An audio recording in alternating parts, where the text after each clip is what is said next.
সিলেটের সড়ক যেন মৃত্যুকূপ, ঝরল তাজা ৬টি প্রাণ। ভিডিওটি দেখে সবাই সতর্ক থাকুন। সিলেটের ম্যাগাজিন ইউটিউব চ্যানেলে ভিডিওটি শেয়ার করে সবাইকে দেখার সুযোগ করে দিন এবং চ্যানেলটি সাবস্ক্রাইব করুন। সিলেট বিভাগ জুড়ে সড়ক মহাসড়ক যেন মৃত্যুকূপ হয়ে উঠেছে। বিভাগের কোথাও না কোথাও সপ্তাহে একটি বড় দুর্ঘটনা ঘটছেই। সোমবার শুধু এক বিকেলেই সিলেটের সড়কে জ্বলল ৬টি তাজা প্রাণ। বিভাগের হবিগঞ্জে ও সিলেটে পৃথক দুটি মর্মান্তিক দুর্ঘটনায় এই ৬ জন মারা যান।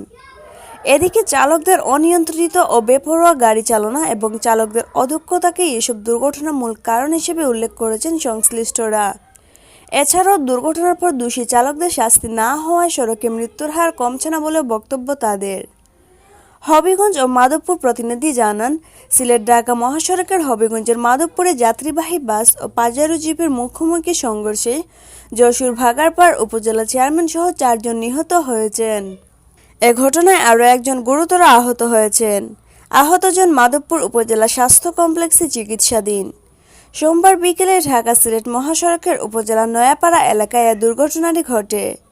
নিহতরা হলেন যশোর ভাগাড়পাড়া উপজেলা পরিষদ চেয়ারম্যান নাজমুল ইসলাম কাজল, ঢাকা তালতলা এলাকার সুমন মিয়ার মেয়ে আখি আক্তার, যশোর জেলার আরিফুল ইসলাম। বাকি একজন পুরুষের পরিচয় জানা যায়নি। আহত একজন হল মগফিরাত নৌরিন। শায়েস্তাগঞ্জ হাইওয়ে থানার ভারপ্রাপ্ত কর্মকর্তা তৌহিদুল ইসলাম তৌহিদ জানান, সিলেট থেকে ঢাকাগামী একটি পাজারো জিপের সাথে বিপরীত দিক থেকে আসা একটি যাত্রীবাহী বাসের মুখোমুখি সংঘর্ষ হয়। এতে ঘটনাস্থলেই 2 জন নিহত হন।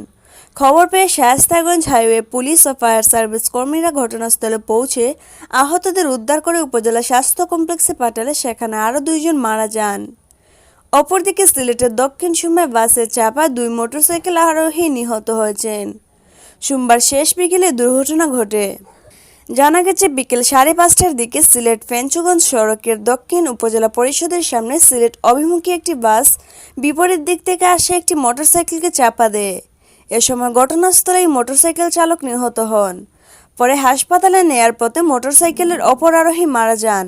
নিহতরা হলেন দক্ষিণ সুরমা উপজেলার জালালপুর ইউনিয়নের হাসামপুর গ্রামের সুনীল চন্দ্র দেবের ছেলে সুদীপ চন্দ্র দেব ও ছবদলপুর গ্রামের গিয়াসউদ্দিনের ছেলে মান্না আহমেদ।